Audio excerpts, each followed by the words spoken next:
अयोध्या नगरी में राजा दशरथ राज्य करते थे। उनकी 3 रानियां कौशल्या, सुमित्रा और कैकेयी सब गुणवान थी। वर्षों तक संतान न होने पर उन्होंने पुत्रेष्टि यज्ञ कराया और इसके फलस्वरूप 4 पुत्र हुए, राम, भरत, लक्ष्मण और शत्रुघ्न। चारों भाइयों में प्रेम अद्भुत था, परंतु राम में विशेष तेज था। वे मर्यादा, शौर्य और विनम्रता के प्रतीक बने। युवावस्था में महर्षि विश्वामित्र राम और लक्ष्मण को अपने साथ ले गए ताकि वे राक्षसों से यज्ञ की रक्षा कर सकें। राम ने ताड़का, मारीच जैसे राक्षसों का संहार किया। उसी समय जनकपुर में सीता का स्वयंवर आयोजित था।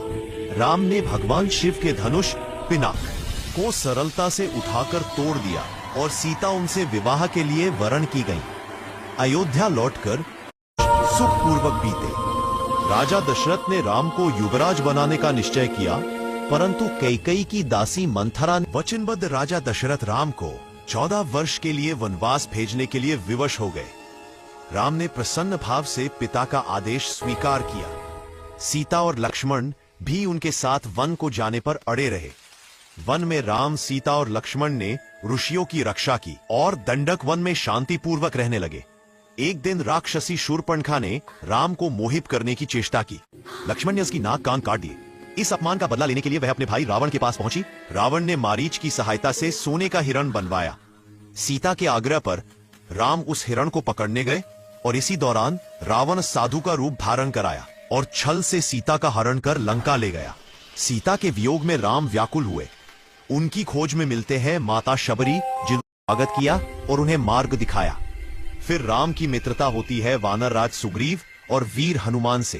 हनुमान पहली बार समुद्र पार लंका पहुंचते हैं, सीता को अशोक वाटिका में ढूंढते हैं और उन्हें आश्वस्त करते हैं कि राम अवश्य आएंगे।